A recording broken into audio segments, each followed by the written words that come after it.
কার্যক্রম নিষিদ্ধ আওয়ামী লীগের সাধারণ সম্পাদক ওবায়দুল কাদেরের শারীরিক অবস্থা সংকটাপন্ন। কলকাতার অ্যাপোলো হাসপাতালে ভেন্টিলেশনে নেওয়া ওবায়দুল কাদের নতুন করে কোনো ধরনের চিকিৎসা নিতে পারছেন না। হাসপাতাল সূত্রে জানানো হয়েছে, এই সংকটাপন্ন অবস্থায় পরিবারের সিদ্ধান্তে তাকে কলকাতার বাড়িতে ফিরিয়ে নেওয়া হবে। বাড়িতে চিকিৎসক ও লাইফ সাপোর্ট সহ মেডিকেল ফ্যাসিলিটির মাধ্যমে তাকে রাখা হবে।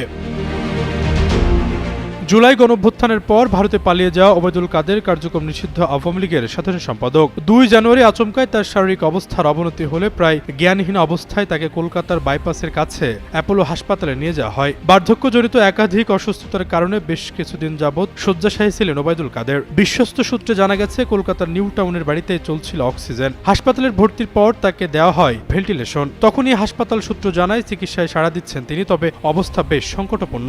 আকিজ নিয়ে এলো বিশ্বমানের বেবি ডায়াপার মাম্মাম। কটনে সফট ম্যাটেরিয়াল, বাবুকে দেবে rash free super comfort.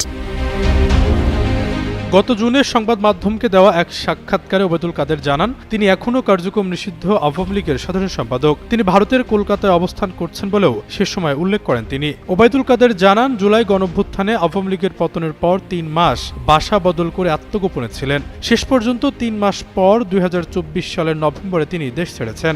July গণঅভ্যুত্থানে Awami League দমননীতির জন্য ক্ষমা চাওয়া প্রসঙ্গে তিনি বলেন, তারা যখন দেশে এসে রাজনৈতিক কর্মকাণ্ড পরিচালনা করবেন তখন ক্ষমা চাওয়া, ভুল স্বীকার করা বা অনুশোচনার বিষয় আসবে। 2016 সালের অক্টোবর থেকে আওয়ামী লীগের সাধারণ সম্পাদকের দায়িত্ব পালন করছেন ওবায়দুল কাদের। 2011 সালের ডিসেম্বর থেকে 2024 সালের আগস্ট পর্যন্ত আওয়ামী লীগ সরকারের সড়ক পরিবহন ও সেতু মন্ত্রণালয়ে দায়িত্ব ছিলেন তিনি। আওয়ামী লীগের এই প্রভাবশালী নেতা নোয়াখালী 5 আসন থেকে টানা 4 বার সংসদ সদস্য নির্বাচিত হয়েছিলেন। আশরাফুল ইসলাম, যুগান্ত নিউজ।